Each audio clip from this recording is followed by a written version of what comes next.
Joining me now to discuss is the man known as America's Accountant. He's also the founder of Geltrude and Company, Dan Geltrude. Dan, good to see you. Good to see you, Terrance. So what is your assessment of President Trump's tariff policy? Were you always on board, or were you a little skeptical initially, and what are your thoughts now?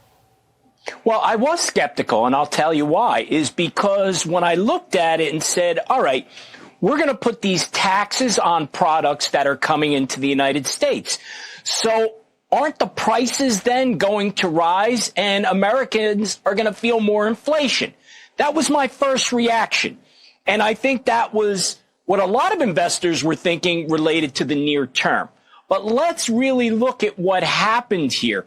When these companies are bringing product into the United States, if they want to retain market share, they're going to have to be priced competitively, which means they're going to have to eat those costs of those additional tariffs. And we are seeing that happen.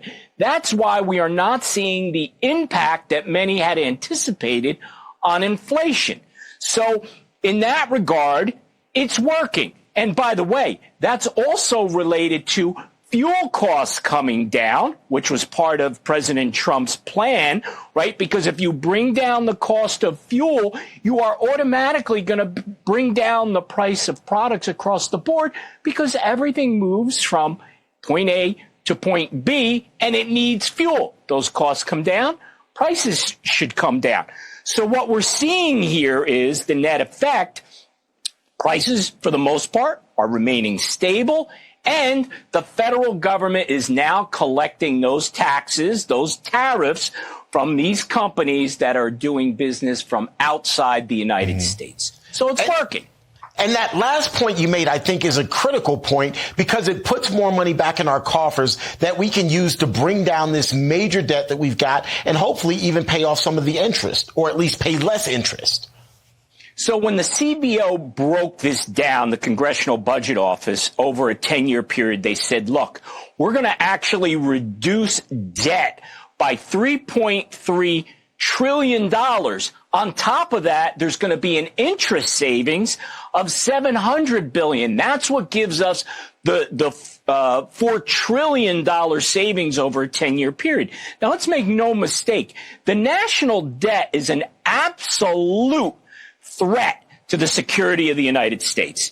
No doubt about it. Because remember, going back to the Cold War with the Soviet Union, the reason we won that war is we bankrupted them. So don't think that it's not possible for a major world power to have that happen. So we have to be mindful of this debt.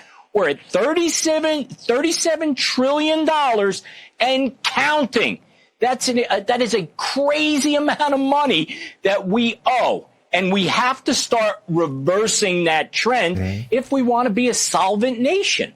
And Dan, I've got to be a little cynical. Even 3.3, say, let's put it at $4 trillion over 10 years. That doesn't sound a whole lot when you're talking about $37 trillion in debt.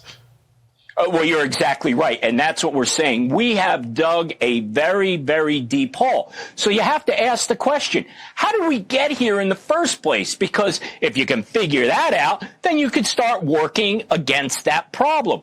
The reason we got here is that we have had a crazy amount of spending from both sides of the aisle. Democrats and Republicans are not exercising the fiscal restraint that we need.